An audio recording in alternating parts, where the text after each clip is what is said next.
Tonight on CTV News at 5, programs plunge and jobs at risk at Conestoga College as staff face an uncertain future amid cuts.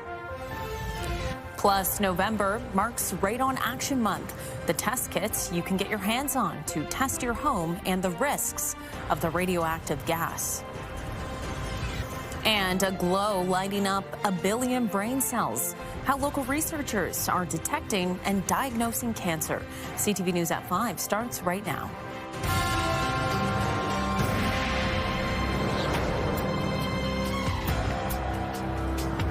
Good afternoon, everyone. Thanks for joining us. Cuts are coming to Conestoga College. According to the union, that represents most of its faculty.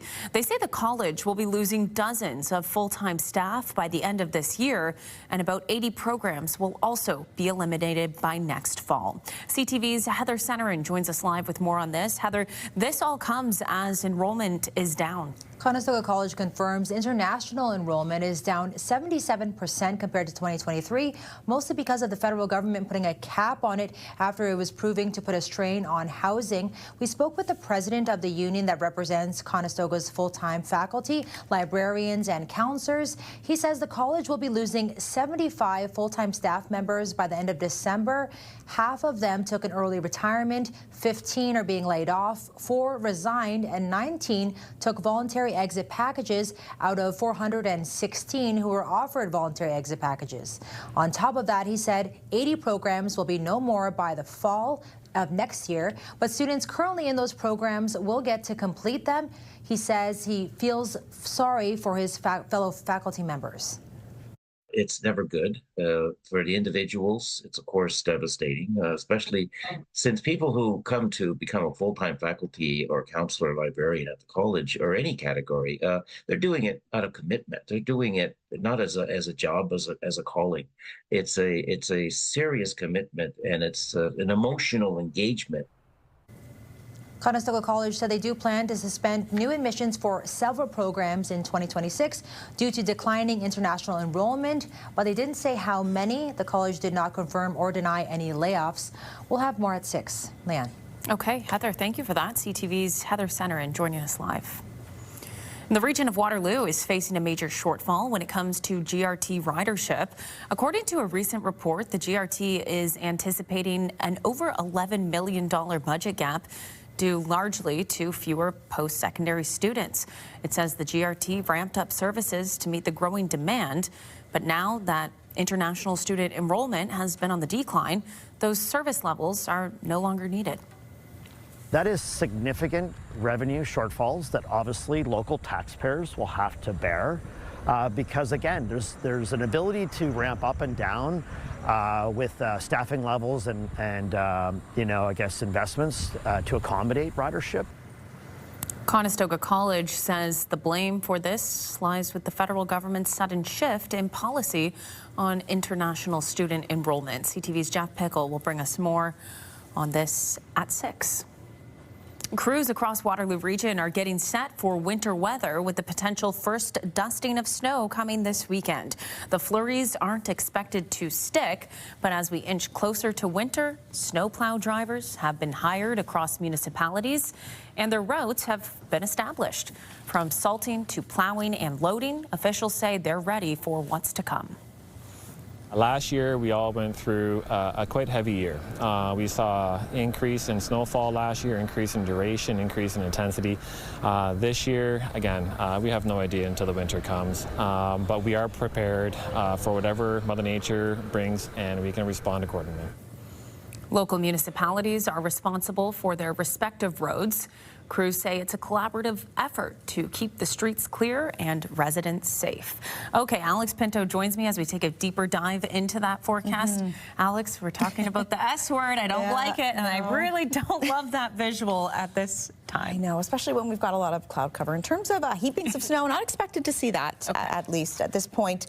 Sunday is what we potentially could see in terms of snowfall, anywhere from a trace to a couple of centimeters expected. Right now, that daytime high also showing about 3 degrees or so for us here in Waterloo region, which more so, it could still be cool enough for some wet snow. So definitely we'll be keeping a closer eye on that. But in terms of what we're seeing out there right now, nice to see a little bit of sunshine this afternoon. We are still seeing a bit of that cloud cover expected to continue to build getting into the overnight. And then for tomorrow's another round potentially of some more wet weather we can expect to see. Temperature-wise, 5 degrees right now here in Kitchener-Waterloo. 6 was our high, and we hit that around 2 o'clock or so this afternoon. Many other areas sitting in that single digits as well. 6 as well in the city of Toronto, and 3 in Mount Forest, a little bit chillier if you are further north. And here's a live look outside from Homer Watson Boulevard in the Dune area of Kitchener. Many commuters heading home, and we can see that cloud cover starting to build up as that sun is setting. Yeah, it's crazy to see that sunset. Still not used to it Still this not early. so early. Okay, we'll take a break, tell you what you need to know. The Etsy Holiday Market is back for another festive season. Check it out this weekend from 10 to 4 inside Rim Park in Waterloo.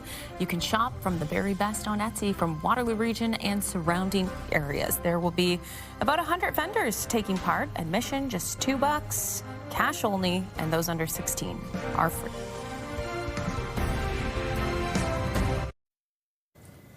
The city of Guelph is planning to build its own affordable housing. The Committee of the Whole has earmarked 2 city-owned sites for the developments. Wellington County typically manages affordable housing in the community, but the city wanted to find space where they could build their own. Staff plan to use 5 Normandy Drive, where the land mostly sits empty at the end of a residential street, and 7 Eastview Road, where a well sits between 2 homes. Mayor Cam Guthrie says the plan is to build 1 fourplex on Normandy and 2 fourplexes along Eastview. We're going to actually keep the land, but we're going to lease the opportunity for the homes to be built. We're going to fund it through the Housing Accelerator Fund so that we can find a third party to then look to operate it for us, but they will be dedicated to those affordable rent prices. Council is expected to debate the project on November 25th. Did you know your brain has a glow? Wilfrid Laurier University researchers have built a helmet that measures our brain's billions of cells which give off light. Using that light and ultra-sensitive detectors in the helmet, it allows researchers to detect cancer, particularly brain cancer in this case, at the single cell level. That's earlier than what is possible with the tech currently on the market. It could result in earlier diagnoses and lower rates of mortality. If we're trying to look for a way to non-invasively detect brain cancer with one of the most common aggressive forms is glioblastoma, we kind of need to tease apart the signals.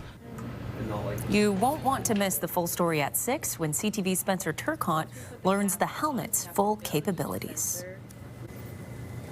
November is Radon Action Month. As the leading cause of lung cancer in non-smokers, radon can present a serious health hazard. Let's discuss with Dr. Nicola Mercer, the Medical Officer of Health in Wellington, Dufferin, Guelph. Dr. Mercer, as always, thanks for your time. Oh, thank you for having me. Can you first just give a quick overview of what radon is for people who don't know? Yeah, this is interesting, probably something that people haven't heard of for a very long time, but radon is naturally occurring, which means it's in our soil. It's in all parts of Canada at different amounts. It is colorless, it is odorless, so you don't know it's there. And what it does is it actually moves through the soil, and which is fine. And then when it exits the soil out into the open air, no problem. But if it manages to find a crack in a basement, it will enter into your house. And then this gas, which is radioactive, can actually cause a problem. Now, in the old days, houses were not so energy efficient. Houses were probably a little bit leaky, and the radon gas would often find a way to easily escape.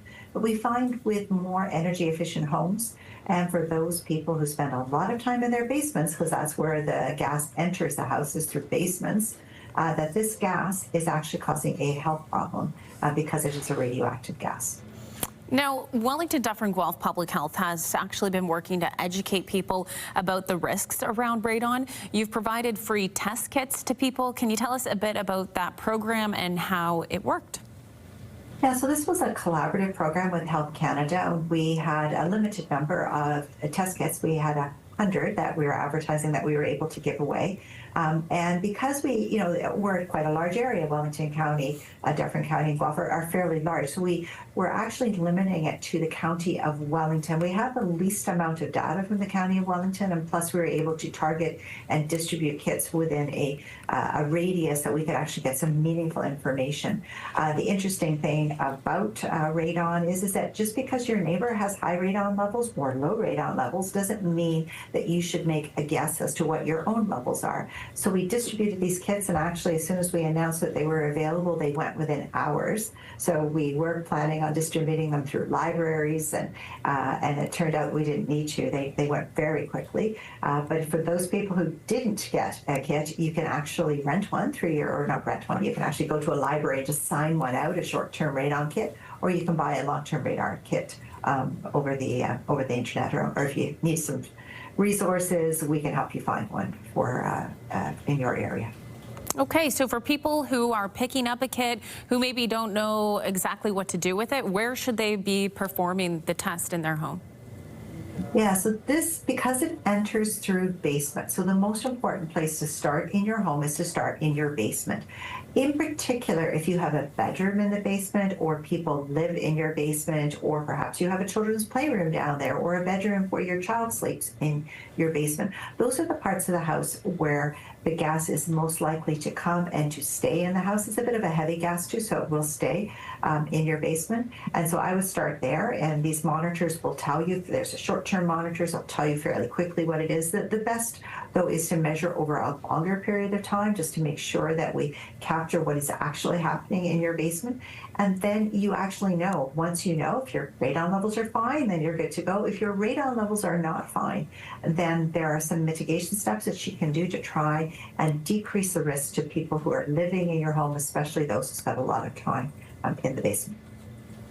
Okay, so if people do find those higher levels of radon in their home, you said there's a few steps they can take to mitigate the risk. How can we go about that and reduce radon levels in our houses?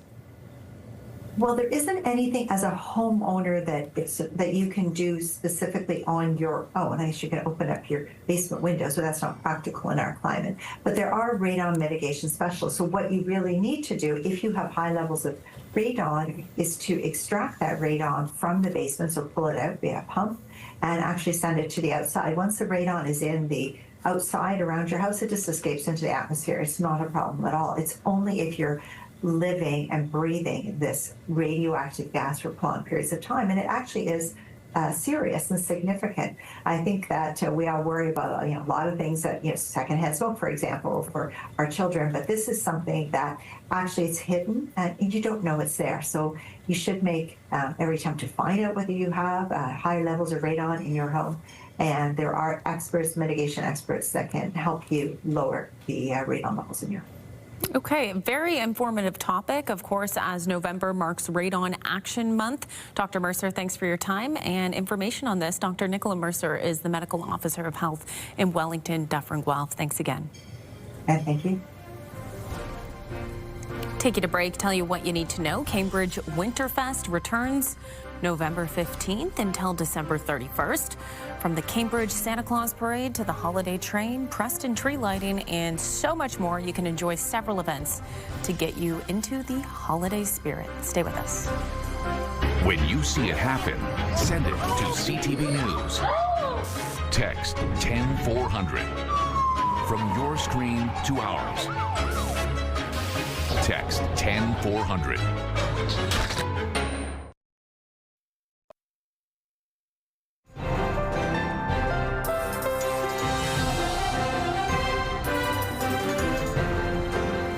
We've been talking all week how it has been gloomy and dreary in Waterloo region. So today it was certainly nice to see a little bit of sunshine out there. Yeah, today it was nice to see a little bit earlier in the week. Around Tuesday, it was great to see that sunshine, nice blue sky.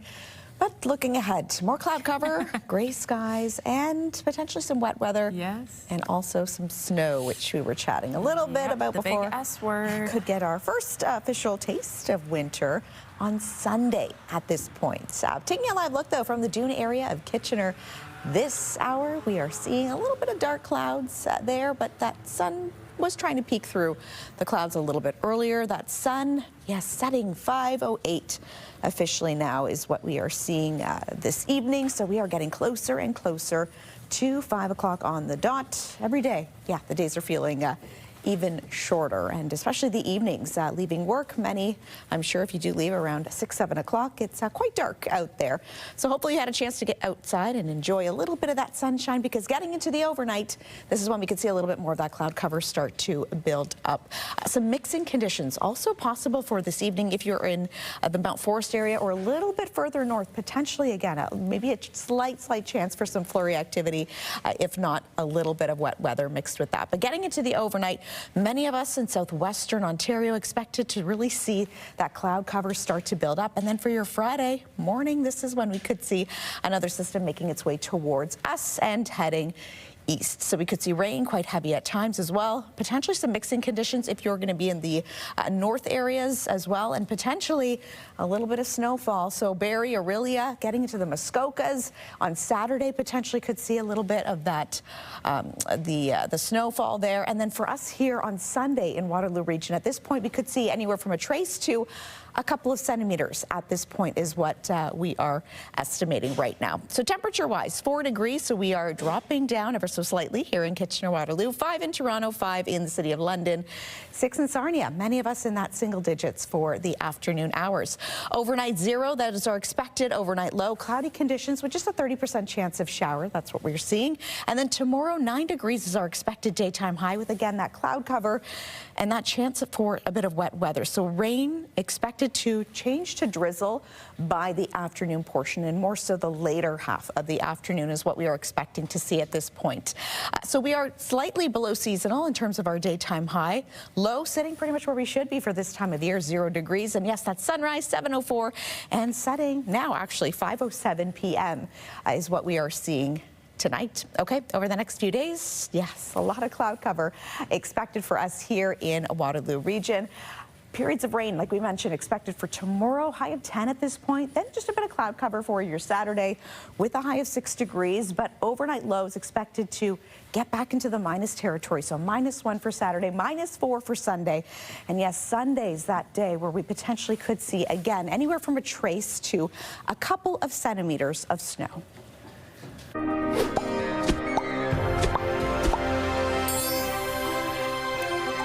Well, a miniature donkey is in Toronto to kick off the 103rd edition of the Royal Agricultural Winter Fair.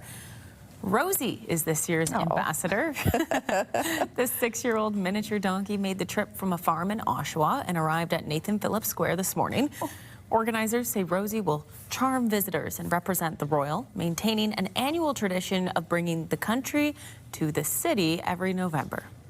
There's 1 million square feet, so there's literally something for everybody. You can learn about cattle, you can learn about where your food comes from, you can watch an incredible horse show in the evening. We even have Western Day on our final Sunday on November 16th, where you can come in your best Western gear, bring on those rhinestones, and watch 2 rodeos on Sunday. The Royal runs November 7th through to the 16th at Exhibition Place. And we were chatting yesterday. You've never been. I loved going as a kid, and this has just made me want to go back now this year. Yeah, I want to go just to see that miniature donkey. So cute. Okay, stay with us. We have more coming up. First, we'll tell you what you need to know. Check out the tastiest tour in town. The United Way Ultimate Burger Battle Burger Crawl is happening tonight from 6 until 9. The delicious 4-stop journey towards some of the region's best restaurants where you can sample sliders competing in this year's challenge. Wow, now I'm hungry. I'm just going to say I'm ready for dinner now. Stay with us. A girl's dream, a woman's journey, a queen's legacy. Tina, the Tina Turner musical, hits the stage at Center in the Square for 3 performances November 28th and 29th. Enter at ctvkitchener.ca now for your chance to win a pair of tickets.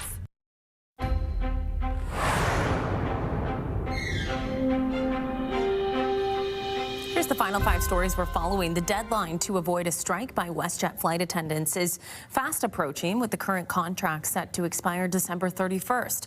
Ahead of that deadline, the Flight Attendants Union has released an animated video to highlight their concerns about working conditions. Flight attendants say they're only compensated for the time that planes are in the air, the same issue that led to a strike by Air Canada flight attendants in August. A bill aimed at ending unpaid work for flight attendants is being considered by the federal government. New data shows home prices in Waterloo Region are the lowest they've been in years, but buyers aren't rushing to pick them up. The Cornerstone Association of Realtors says the number of homes sold in October was almost 7% lower than the same period a year ago. Yet average home prices dropped between 4 and 10% over the same period. The association says October also had more listings than typically seen at this time of year. Waterloo Region's orange e-scooters may be stored away for the season, but their economic activity is leaving a lasting impact. A survey from Neuron Mobility, the scooter operator, reveals more than half of the trips taken this year locally included stops at businesses where people spent an average of about $25. The company says it's one of the many perks of the program that keeps it rolling through the region. It's creating a lot of good local economic activity, and it's providing riders with a way to get to and from businesses and other establishments where they're going to be investing their dollars. So we know that if e-scooters aren't present in general, these trips don't happen. CTV's Alexandra Hollick breaks down the benefits at 6. Learning through the lens of those who fought for our freedom. Students at Our Lady of Lourdes Catholic High School in Guelph heard from a group of veterans who collectively took part in every major world war since World War II. For some students, hearing firsthand accounts of combat was an eye-opening experience.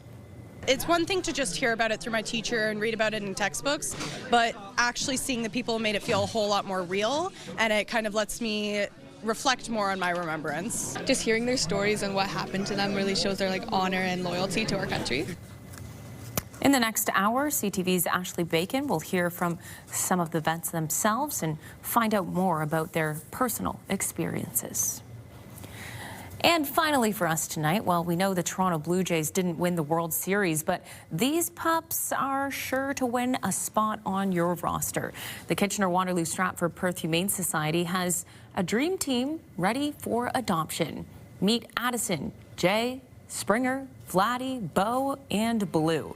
Staff say these all-star pups are full of energy, charm, and tail-wagging team spirit. And hey, they're pretty cute as well. I don't know, they'd have a good chance at the World Series. Hopefully they're able to find a coach and their forever home. We'll leave it there. We're back at the top of the hour. Have a good night.